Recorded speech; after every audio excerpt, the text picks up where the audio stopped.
إن الحمد لله نحمده ونستعينه ونستغفره ونعوذ بالله من شرور أنفسنا وسيئات أعمالنا من يهده الله فلا مضل له ومن يضلل فلا هادي له أشهد أن لا إله إلا الله وحده لا شريك له وأشهد أن محمدا عبده ورسوله يا أيها الذين آمنوا اتقوا الله حق تقاته ولا تموتن إلا وأنتم مسلمون يا أيها الناس اتقوا ربكم الذي خلقكم من نفس واحدة وخلق منها زوجها وبث منهما رجالا كثيرا ونساء واتقوا الله الذي تساءلون به والأرحام إن الله كان عليكم رقيبا يا أيها الذين آمنوا اتقوا الله وقولوا قولا سديدا يصلح لكم أعمالكم ويغفر لكم ذنوبكم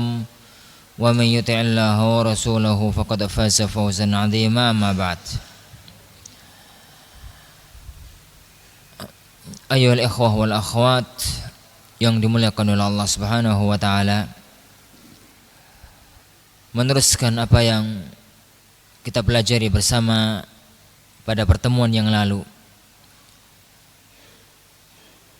mencoba untuk merenungi, memahami dan mempraktekannya insyaallah dari obat-obat untuk menghilangkan penyakit hasad antar sesama penuntut ilmu, penyakit jengkel, penyakit iri dan dengki antar sesama para dai.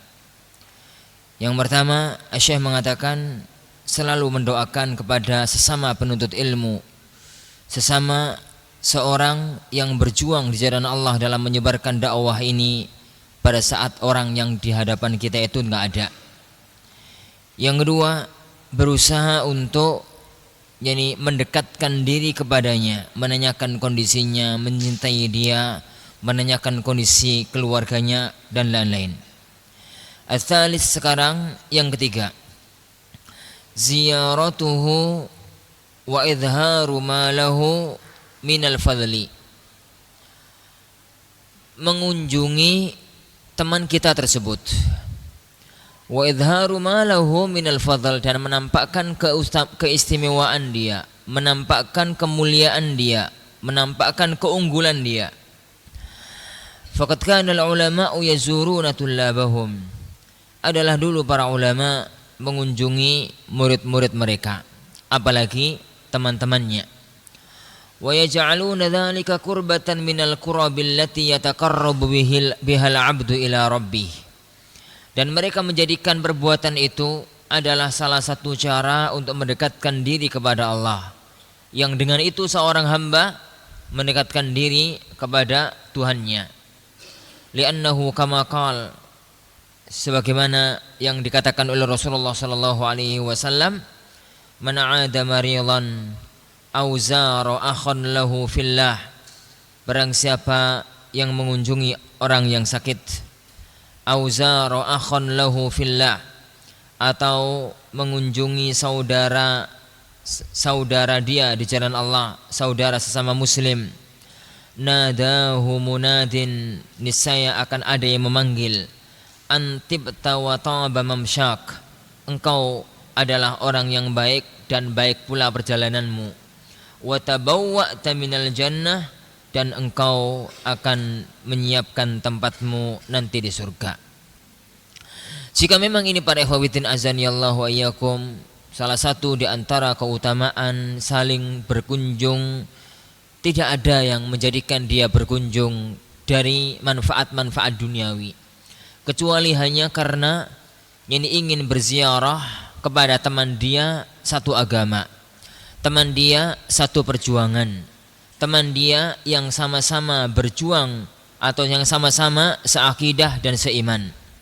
Fa kaifa idza zara qarinun qarinahu, bagaimana lagi apabila seorang teman mengunjungi temannya, wa kana qasduhu ba'dal qurbah, dan tujuan dia selain atau setelah hal itu diniatkan untuk mendekatkan diri kepada Allah, an yazula ma bainahuma minasyahna, untuk hilang antar keduanya kejengkelan-kejengkelan yang ada di antara keduanya.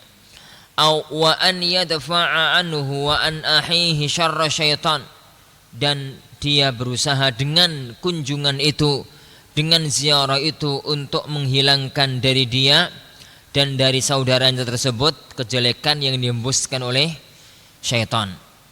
La syakka, tidak ragu-ragu lagi, anna hadhihi ziyarah, bahwasanya kunjungan semacam ini, yang bertandang, berkunjung, berziarah semacam ini, tuhditsu fi nafsi sahibiha au fi nafsil mazuri atharan ajiba, akan menimbulkan pada diri pelakunya atau pada diri yang diziarahi satu pengaruh yang sangat menakjubkan.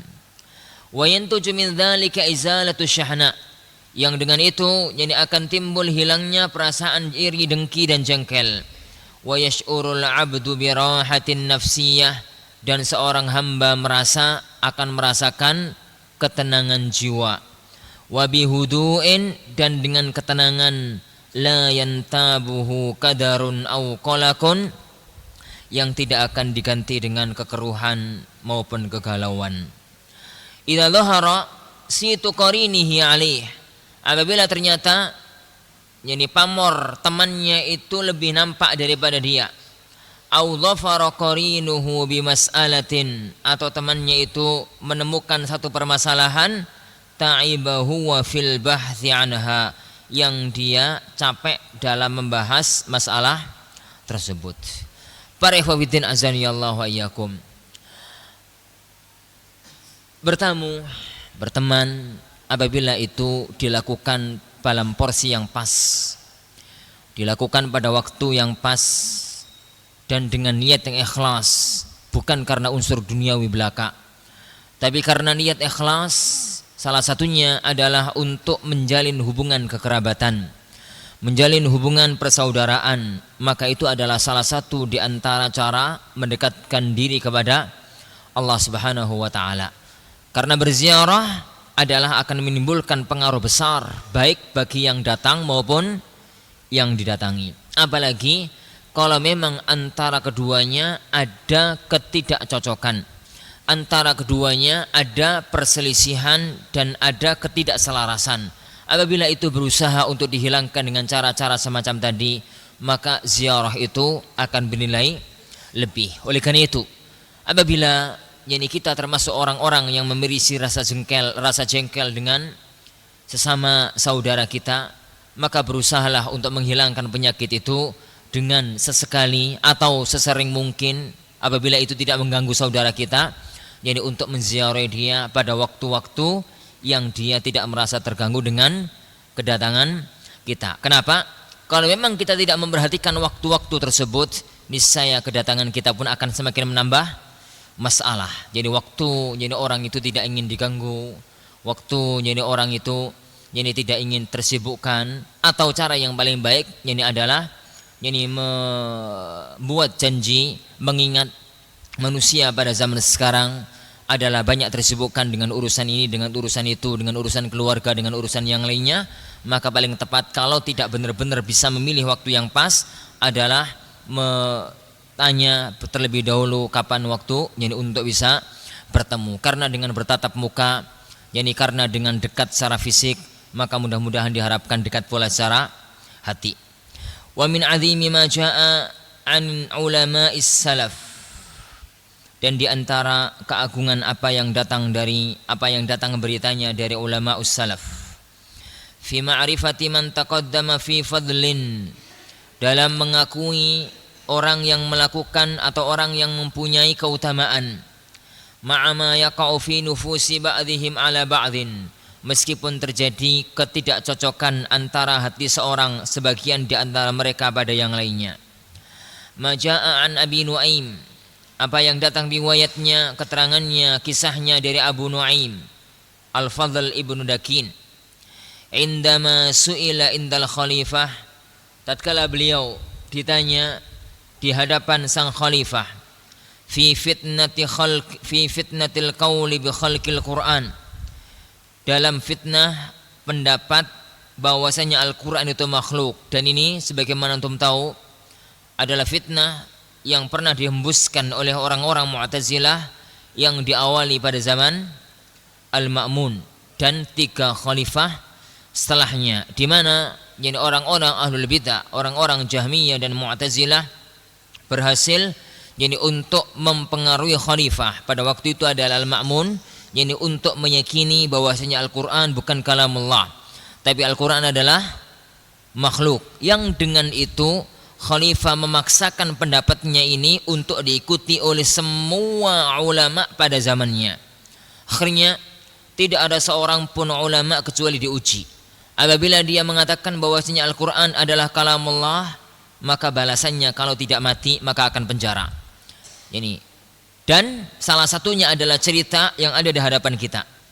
Tatkala Abu Nu'aim Al-Fadl Ibnu Dakin ditanya di hadapan sang khalifah tentang masalah apakah Al-Quran itu makhluk atau kalamullah, faqala mujiban, maka dia pun menjawab, padahal dia tahu konsekuensi dari jawaban. Kalau dia sampai menjawab bahwasanya Al-Quran itu kalamullah, konsekuensinya adalah yani lepasnya kepala dari badan. Dan kalau dia mengatakan Al-Quran itu makhluk, dia akan selamat, tapi itu berarti mengingkari salah satu sesuatu yang sangat paten dalam agama kita, bahwasanya Al-Quran adalah firman Allah Subhanahu wa taala. Al-Imam Abu Nu'aim mengatakan di hadapan sang khalifah dengan ketegarannya, dia tahu konsekuensi dari pendapat dia dan dia tahu konsekuensi dari ucapan dia.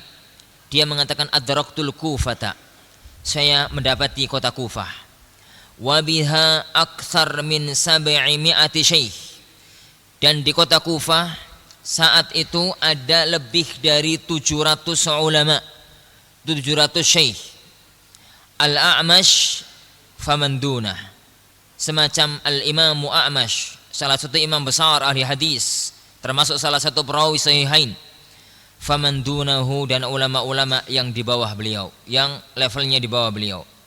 Yaqulun 700 ulama kota Kufah, karena beliau juga dari Kufah, mereka semua mengatakan Al-Qur'anu kalamullah, Al-Quran itu adalah kalamullah. Kemudian dengan lantangnya beliau mengatakan kepada khalifah di hadapan dia, wa unuqi indi ahwanu min zirri hadha, wahai sang khalifah, ketahuilah bahwasanya leherku menurutku, bagiku lebih ringan, lebih enteng, lebih rendah dibandingkan dengan kancing bajuku ini. Seandainya kancing bajuku ini lepas, itu lebih berat daripada leherku yang lepas. Maksudnya, seandainya saya dibunuh, saya tidak merasa apa-apa. Kenapa? Untuk mengatakan Al-Quran adalah kalamullah. Jadi karena beliau sangat tahu saat itu, kalau ada orang berani berpendapat Al-Quran kalamullah, konsekuensinya adalah lepasnya kepala dari badan. Jadi maka dalam kondisi-kondisi semacam itu, para ulama ada yang mampu bersikap tegas semacam Abu Nu'aim, semacam Imam Ahmad. Ada yang sampai bersikap mengucapkan Al-Quran kalamullah, Al-Quran adalah makhluk, meskipun hatinya mengingkari karena alasan terpaksa, dan itu boleh. Sebagaimana dulu yang dikatakan oleh Ammar tatkala dipaksa yani untuk mengatakan kalimat kufur, maka dia mengatakannya, maka turunlah firman Allah Subhanahu wa taala, illa man ukriha wa qalbuhu mutmainnun bil iman, kecuali orang yang dipaksa dan hatinya tetap mantap dalam keimanannya. Di antara sebagian para ulama ada yang mencoba untuk bersilat lidah. Seingat ana Al-Imam Ibnul Madini tatkala ditanya di hadapan sang khalifah, ditanya oleh sang khalifah tentang pendapatnya apakah Al-Quran itu makhluk atau Al-Quran itu kalamullah. Dia tahu kalau mengatakan kalamullah konsekuensinya mati. Yani kalau mengatakan makhluk konsekuensinya dia mengingkari salah satu yang paten dalam agama kita. Maka dia mengucapkan kalimat diplomatis. Dia mengatakan, wahai khalifah, at-Tauratu waz-Zaburu wal-Injilu wal-Quran hadhihi makhluk. Yani At-Taurat, Zabur, Injil, Al-Quran, ini semua makhluk. Maksudnya apa ya kawan? Ini jari, jarinya yang makhluk. Ini untuk menghindar dari kematian dan untuk selamat dari ucapan Al-Quran adalah makhluk. Saking ngerinya suasana pada waktu itu. Ya, pada waktu itu. Taib. Faqama ilaihi Ahmad bin Yunus. Maka bangkitlah menghadap kepadanya Ahmad ibnu Yunus. Faqabbala ra'sahu, beliau mencium kepala. Adatnya orang Arab itu ya kawan, kalau menghormat orang itu enggak mencium tangan, cium kening, cium kepala sini, bukan kening sini ya kawan, cium sini, ubun-ubun ini cium. Jadi anak kalau nyium orang tua, jadi adik kalau nyium kakak gitu ya, murid kalau nyium guru yang dicium itu sini, kepalanya sini gitu. Itu adatnya orang Arab sampai saat ini. Sampai saat ini, Saudi, Mesir, Syam dan sekitarnya, sampai saat ini adatnya semacam itu. Kalau adat negeri kita, cium tangan dan dua-duanya boleh. Dan dua-duanya ini boleh. Yang terlarang itu adalah menghormat sampai posisi ibadah, yaitu sampai sujud, sampai ruku, gitu ya, sampai posisi ruku. Ini adapun ini penghormatan urfan itu adalah biasa, maka tidak masalah. Jadi dalam ini hal tersebut. Nah, faqabbala ra'sah. Jadi faqabbala ra'sahu. Maka Ahmad ibnu Yunus mencium kepala dari Al-Imam Abu Nuaim. Wa kana bainahuma syahna. Padahal antara keduanya yani ada ketidakselarasan, ada ketidakcocokan, yani manusiawi. Yani waqala jazakallahu min syaikhin khaira. Semoga yani Allah Subhanahu wa taala membalas kebaikan kepadamu terhadap seorang syekh yang mulia. Yani perhatikan yani wasyahid kata syekh. Mauqifu Ahmad ibni Yunus, sikap dari Al-Imam Ahmad ibnu Yunus rahimahullahu taala. Fama'a ma bainahuma minasyahna. Yani padahal antara keduanya terdapat ketidakselarasan, ketidakcocokan. Illa anna Ahmad bin Yunus, bahwasanya namun Ahmad ibnu Yunus arafa li Abi Nuaim fadla mauqifihi, beliau mengakui keutamaan Abu Nuaim dalam beraninya mengatakan kebenaran meskipun konsekuensinya kematian. Faqabbala ra'sahu farahimahumullahu yani ta'ala jami'a. Maka beliau mencium yani kepalanya, semoga Allah merahmati keduanya. Dan begitu ya ikhwan para ulama. Jadi meskipun mereka yani itu ada ketidakcocokan manusiawi, kadang-kadang ada ketidakcocokan antara satu orang dengan orang yang lainnya, ada ketidaksamaan pendapat, ada ketidaksamaan permasalahan, namun mereka saling menghormati antara satu alim dengan alim yang lainnya, antara satu dai dengan dai yang lainnya, karena mereka tahu bahwasanya mereka sama-sama di jalan dakwah kepada Allah Subhanahu wa taala. Maka hendaknya jejak-jejak para ulama menjadi cerminan kita dalam bersikap, yang itu insyaallah Subhanahu wa taala yang akan dipaparkan sebagiannya oleh Syekh di dalam kitab ini. Arabi yang keempat, adamus sama awir ridha bi ghibatihi wa hamzihi wa lamzih. Tidak mengizinkan dan tidak ridha kalau temannya yang dia sedang ada permasalahan dengan orang tadi itu dighibah, dicela, digunjing.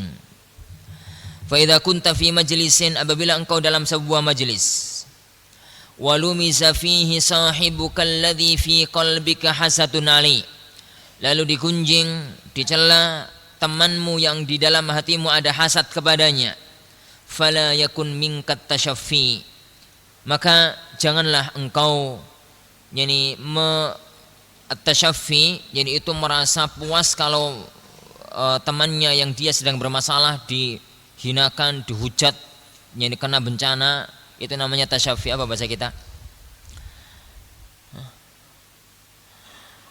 Kalau kita kalau ada orang A punya masalah dengan B, masalah berat, suatu ketika yani A dikeroyok sama orang, kapok lu gitu misalkan, itu tasyaffi. Itu apa bahasa Indonesianya? Pokoknya gitulah bahasa Indonesianya. Itu makna tasyafi, enggak tahu ketemu bahasa Indonesianya apa itu. Wal farah bidzalik, dan jangan merasa bangga, merasa senang dengan kejadian tadi. Bal amsik 'anil kalami fih, tapi tahan lisanmu mengatakan, jangan sampai mengatakan hal yang semacam tadi. Wadafi anhu bima ta'lamu min, dan bantahlah, tahanlah, yani belalah apa yang kau ketahui. Wa illam taf'al, yani apabila engkau tidak melakukan, fa inna syaitana yuqidu bainakum asyahna, maka sungguhnya syaitan akan membakar, akan menyalakan kembali api perselisihan, api kejengkelan. Allati kullama tahawanta anta wa iyyah, yani biha zada khataruha, yang mana kalau engkau meremehkannya terhadap masalah ini, niscaya akan bertambah bahayanya. Wa idza lam tarda bi hibatih, apabila engkau tidak ridha dengan ada orang yang menghibah dia. Wa lam tarda bi lamzihi, dan engkau tidak ridha ada orang yang mencela dia. Wa dafa'ta anhu bi dhahril ghaib, lalu engkau membela dia padahal orang yang dicela itu tidak ada di tempat. Fa inna hadza bi haddi dzatihi yaj'alu laka qabulan indallah, ini dengan sendirinya akan menjadikan engkau diterima oleh Allah Subhanahu wa taala. Wa fil muqabil, dan sebaliknya, rubbama yunqalu sani'uka hadza ilaih, perbuatanmu ini akan disampaikan orang lain, dinukil oleh orang lain kepada dia. Wa fatazdadul mahabbatu bainakuma, maka akan bertambah rasa saling cinta antara kalian berdua.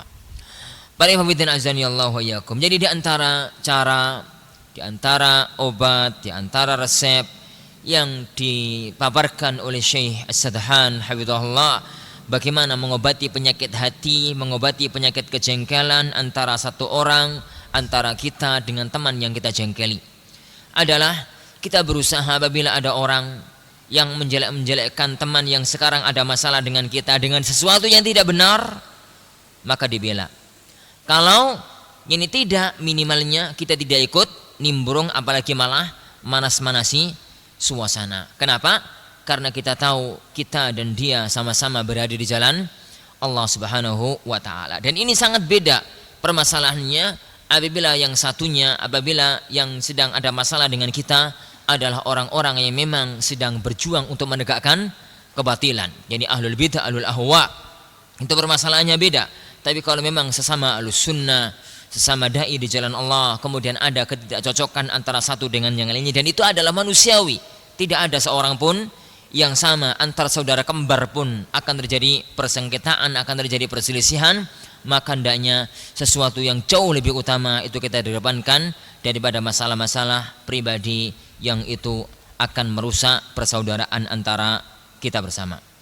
Al-khamis, yang kelima, itharuhu ala nafsika bitaqdimih, lebih mengedepankan dia daripada dirimu sendiri, untuk dia maju duluan atau untuk dia yang ke depan, lebih mengedepankan dia ini daripada diri anda sendiri. Faqad yajma'uka wa iyyahu majlisun wahid, terkadang kamu dan dia duduk dalam satu majelis, tahta saqfin wahid, di bawah satu atap, satu ruangan. Fayuwajjahu laka su'alun, lalu disampaikan kepadamu satu pertanyaan. Wa anta ta'lam, dan engkau tahu, anna tawjihas su'ali laka qad yu'athiru ala sahibik, bahwasanya kalau pertanyaan itu dilontarkan kepadamu itu akan sedikit mengganggu perasaan saudaramu. Fa'athiruhu binasibikalah, maka yani lebih kedepankan dia untuk menjawab yang sebenarnya engkau yang ditanya, tapi persilahkan dia untuk menjawabnya. Fa in akhta'a faqawwim khata'ah, apabila dia salah jangan dibiarin, tapi luruskan kesalahannya dengan cara yang lembut, dengan cara yang bagus. Wala tuqirrahu ala khata'ih, jangan engkau biarkan, jangan engkau setujui kesalahannya. Fa idza kana fit tanazuli an haqqika irdaan lahu, apabila tanazul, jadi engkau mempersilahkan turun gitu ya, merendahkan diri dari hakmu demi meridhokan dia, wala yadurruka hadza fi dinika syai'a, ini enggak akan membahayakan agamamu sama sekali. Wa anta ma'jurun ala fi'lika hadza, jadi engkau diberi balasan atas perbuatanmu ini, li'annaka lam tu'tid daniyata fi dinik, karena engkau tidak merendahkan agamamu. Wa li'annaka sa'aita ila islahin wa ta'lifin bainan nufus, dan engkau berusaha yani untuk mendamaikan dan melunakkan yani hati sesama saudara kita. Syekh Muhammad Hasan pernah bercerita, Syekh Muhammad Al-Hassan ya, Khan Hasan Al-Misri pernah bercerita, saya pernah menyaksikan satu kejadian yang perlu yani untuk kita jadikan renungan, kata beliau. Dalam salah satu musim haji, kebetulan qaddarallah bertemu antara Syekh bin Baz, Syekhul Albani dan Syekh Utsaimin dalam satu kemah, dan itu kejadian yang jarang-jarang terjadi. 3 ulama kaliber dunia, nomor 1, 2 dan 3-nya dunia zaman itu berkumpul pada musim haji yang sama dalam satu kemah. Ya karena ketiganya kumpul, akhirnya dikerubuti sama orang-orang. Jadilah yani waktu itu jadi majelis ilm, majelis tanya jawab. Karena Syekh bin Baz yang paling tua, beliau yang mimpin majelis, beliau yang mimpin acara. Dilontarkan tanya jawab. Kalau pertanyaannya tentang masalah fikih, Syekh bin Baz mengatakan tafadhol ya Aba Abdillah, Syekh Utsaimin maksudnya, untuk dijawab. Karena memang Syekh Utsaimin sangat terkenal dengan yani kemampuannya dalam menganalisa masalah-masalah fikih. Kalau pertanyaan seputar masalah hadis, riwayatan wa dirayah, baik secara riwayat maupun pemahaman, maka Syekh bin Baz mengatakan yani silahkan Abu Abdurrahman Syekh Albani jadi untuk menjawab. Kalau masalah kedua, selain keduanya, beliau jawab sendiri. Masalah akidah, masalah manhaj, masalah akhlak, masalah yang lain dijawab oleh yani Syekh yani bin Baz sendiri. Lihat ya ikhwan, bagaimana yani para ulama kita bersih hatinya, tidak ingin merasa paling menang, tidak ingin jadi merasa bahwasanya dia adalah paling alim. Syekh Utsaimin adalah muridnya Syekh bin Baz. Syekh Utsaimin adalah muridnya Syekh bin Baz. Dan Syekh Utsaimin merasa bahwasanya dia adalah gurunya. Sedangkan Syekh yani Al-Albani juga tahu bahwasanya makom dia di bawah makomnya Syekh Abdul Aziz bin Abdullah bin Baz. Tapi yani keberadaan Syekh bin Baz sama sekali beliau tidak merasa sombong dengan posisi dia, dan dia mempersilahkan orang-orang yang di bawah beliau yani untuk menjawab pertanyaan-pertanyaan yang ada. Kemudian datanglah waktu salat zuhur. Datang ya ikhwan waktu salat zuhur. Orang-orang sudah bertanya-tanya, termasuk di antaranya Syekh Hasan, Syekh Muhammad Hasan sudah bertanya-tanya, siapa kira-kira yang akan jadi imam? Jadi karena bertemu ya ikhwan 3 orang besar di waktu di situ tidak ada imam rawatib musim haji. Siapa imam rawatib musim haji? Ini di kemah, mereka posisinya di kemah bukan di masjid. Seandainya posisinya di Masjid Amirah atau di Masjid Mina atau di Masjid Dzul Hulai'ah atau di Masjid Muzdalifah, ada imam rawatib. Dan itu jelas seandainya jadi imam rawatib. Posisinya sekarang di kemah. Jadi enggak ada imam rawatib. Mereka sudah tanya-tanya siapa yang kira-kira akan jadi imam, karena ketiga-tiganya musafir. Syekh Albani dari Syam, Syekh bin Baz dari Najd, yani Syekh Utsaimin dari Qasim. Posisi di tanah haram berarti ketiga-tiganya musafir. Yani ketiga-tiganya musafir. Ternyata yani pada waktu sudah dikomati, Syekh bin Baz ngomong sama Syekh Albani, "Fadhol Abu Abdurrahman, silahkan maju." Yani silahkan kamu yang maju. Gitu. Syekh Albani mengatakan, enggak saya yang maju. Ini Anda ya Syekh bin Baz yang harus maju. Anda adalah imamuna dan Anda adalah imamud dunia saat ini. Gitu. Maka Syekh bin Baz dengan tawadhu'nya mengatakan, "Ya Abu Abdurrahman, wahai Abu Abdurrahman, wahai Syekh Albani," maksudnya kita bertiga fil Qur'ani sawa. Kita bertiga dalam urusan Al-Qur'an satu derajat. Yani wa anta a'lamuna bi sunnati Rasulillah sallallahu alaihi wasallam. Dan engkau adalah orang yang paling tahu dengan sunnah Rasulullah di antara kami bertiga. Silakan Anda yang maju. Syalbani gak usah berkutik, akhirnya beliau ini yang maju. Karena patokan dalam masalah imam ya ikhwan, itu adalah pertama aqra'ukum li kitabillah. Kalau dalam Quran derajatnya sama, pindah kepada sunnah Rasulullah sallallahu alaihi wa ala alihi wasallam. Lihat ya ikhwan, ketulusan, kejernihan hati yakni para ulama kita, masing-masing mengetahui keistimewaan dan masing-masing merasa bahwasanya orang lain lebih utama dibandingkan dengan dirinya. Dan ini adalah profil yang ada di antara kita. Meskipun kita tahu antara Syekh Al-Albani dan Syekh Ibnu Baz, antara Syekhul Albani dan antara Syekh Utsaimin terjadi perbedaan pendapat fikih yang antum tahu tidak ringan. Perbedaan fikih antara keduanya memasuki arena-arena yang berat.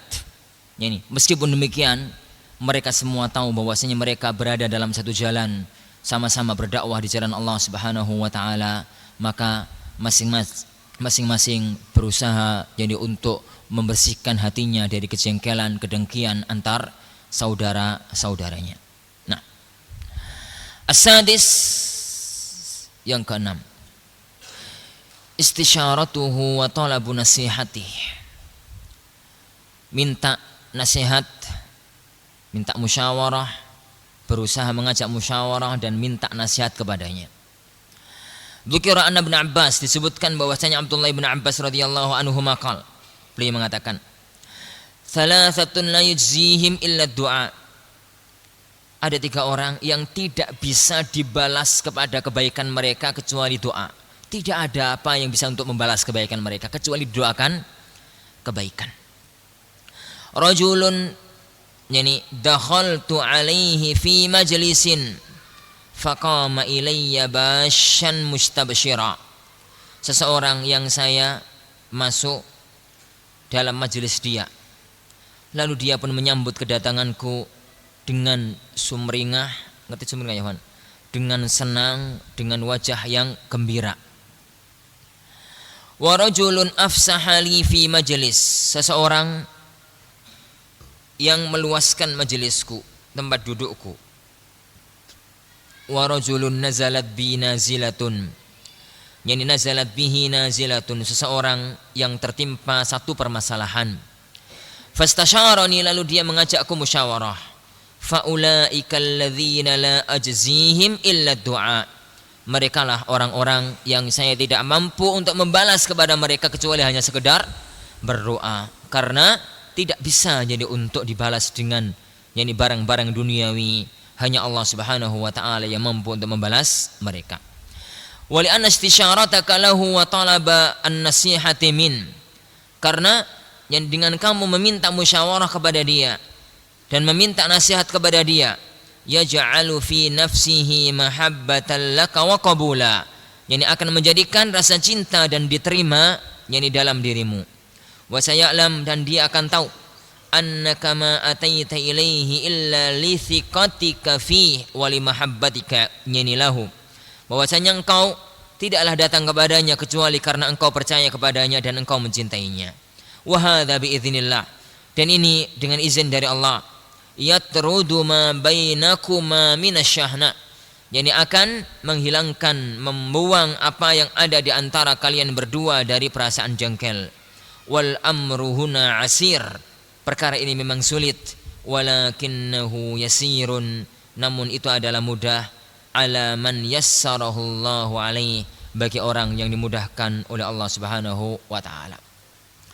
Para ikhwatin azanillahu wa iyyakum, ini beberapa solusi, beberapa cara yang dipaparkan oleh Syekh rahimahullahu taala, bagaimana kita berusaha, bagaimana kita mencoba untuk menjernihkan hati kita dari penyakit hasad.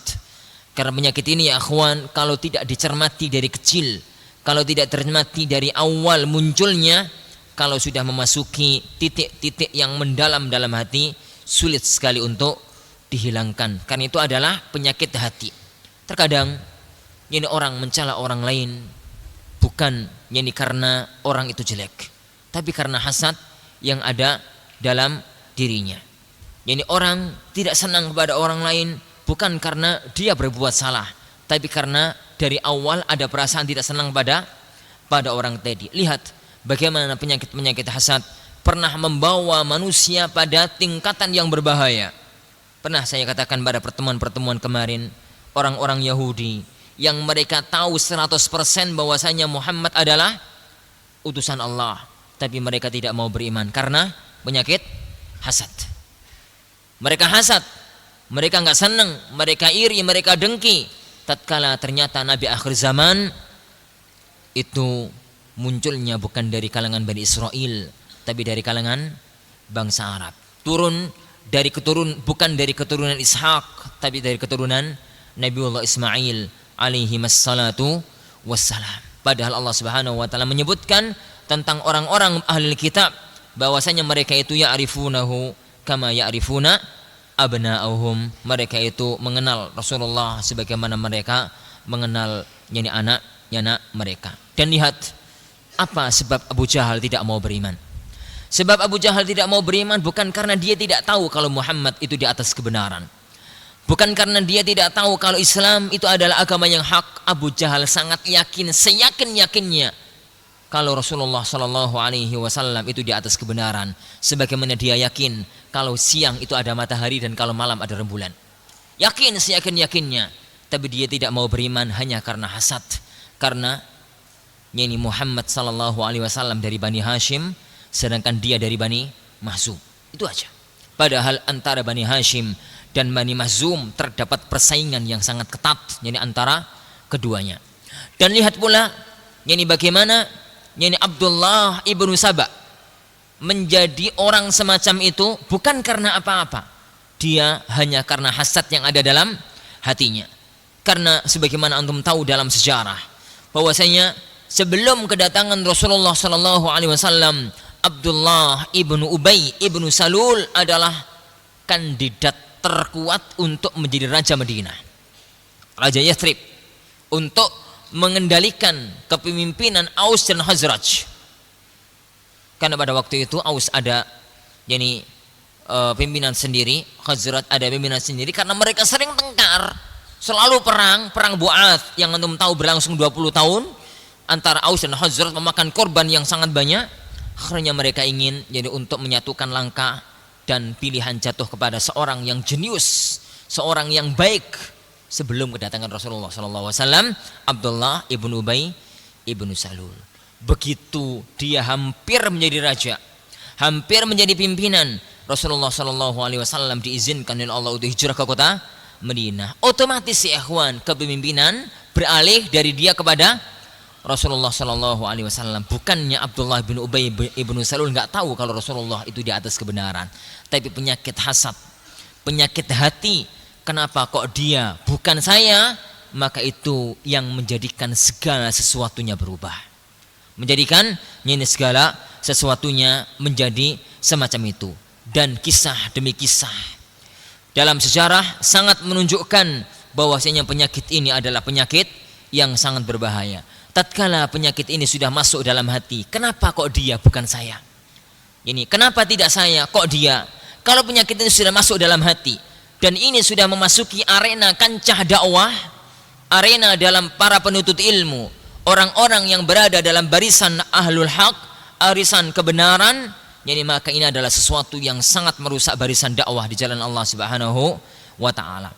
Betapa banyak sesuatu yang sebenarnya itu adalah masalah-masalah pribadi dibawa ke dalam masalah-masalah dakwah, sebenarnya bukan karena masalah dakwah, tapi sebenarnya adalah masalah-masalah pribadi yang dicuatkan ke permukaan. Oleh karena itu para ikhwatiddin azanillahu wa iyyakum, hati-hati. Penyakit ini wallahi akhwan tidak pernah antum temukan tatkala antum jadi santri. Ada mungkin tapi tipis. Tapi penyakit ini rata-rata muncul tatkala sudah terjun ke kancah dakwah. Tatkala masing-masing sudah mempunyai murid, tatkala masing-masing sudah mempunyai pengaruh, maka benar-benar sucikanlah hati, berusaha untuk membersihkan penyakit ini dalam diri kita. Semoga Allah Subhanahu wa taala merahmati dan menghormati langkah kita semua. Baik. Kemudian yakni Syekh rahimahullahu taala menyebutkan di sini kisah-kisah para ulama, sejarah gemilang ahlul ilm, bagaimana mereka saling menghormati antar mereka masing-masing. Syekh Sadhan hafizahullahu taala mengatakan, tauqirus salafi li ba'dihim wa tarkihimul hasad. Para ulama salaf saling menghormati sesama mereka dan mereka meninggalkan hasad. Wa sa'asuku huna amthilatan min waqi'i salafina salih. Dan saya akan memaparkan di sini beberapa contoh, beberapa gambaran, beberapa fragmen sejarah dari kenyataan fakta hidup para ulama salaf.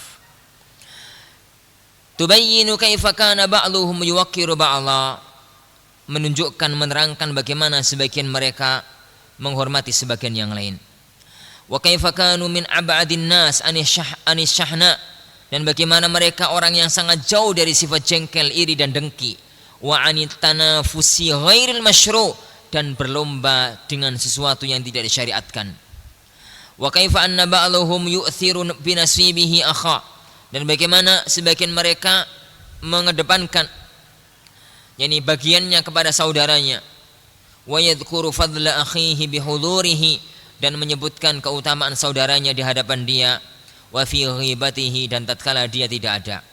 Wa hadza yadullu ala annahum kanu ala janibin minal wara, dan ini menunjukkan bahwasanya mereka itu sangat wara, wattuqa, dan sangat bertakwa, wa tathirin nufus minal hil, dan sangat membersihkan jiwa dari penyakit kedengkian dan kejengkelan. Al-mithalul awal, dan ini ya akhwan menjadi gambaran sejarah bagi kita. Kita di masjid ini yang semuanya insyaallah berusaha untuk menjadi seorang salafi sejati, menjadi seorang yang berusaha untuk mengkiblat dalam beragama kita kepada manhaj salafun salih, kepada para ulama-ulama salaf, kepada para sahabat, kepada para tabi'in, para tabi'ut tabi'in, dan para ulama-ulama yang mengikuti mereka dengan baik. Wallahi ya akhwan, penisbahan itu adalah penisbahan agung yang butuh perjuangan. Penisbahan itu bukan gaya-gayahan. Fulan ibnu fulan al-athari, fulan ibnu fulanul salafi, itu adalah gampang di lisan, tapi butuh bukti fakta di lapangan. Yani ketahuilah bahwasanya manhaj kita bukan hanya dalam akidah. Ketahuilah bahwasanya manhaj kita bukan hanya dalam ibadah, tapi manhaj kita adalah juga dalam akhlak dan dalam kesucian hati, dalam akhlak dan dalam tazkiyatun nufus, dalam kesucian hati, yang salah satunya kita lihat bagaimana potret kehidupan para ulama salaf, bagaimana potret kehidupan orang-orang yang kita menyandarkan agama kita kepada mereka, bagaimana mereka suci hatinya, berusaha untuk mensucikan hatinya dari penyakit sombong dan penyakit hasad antar sesama mereka. Al-mithalul awal, contoh yang pertama,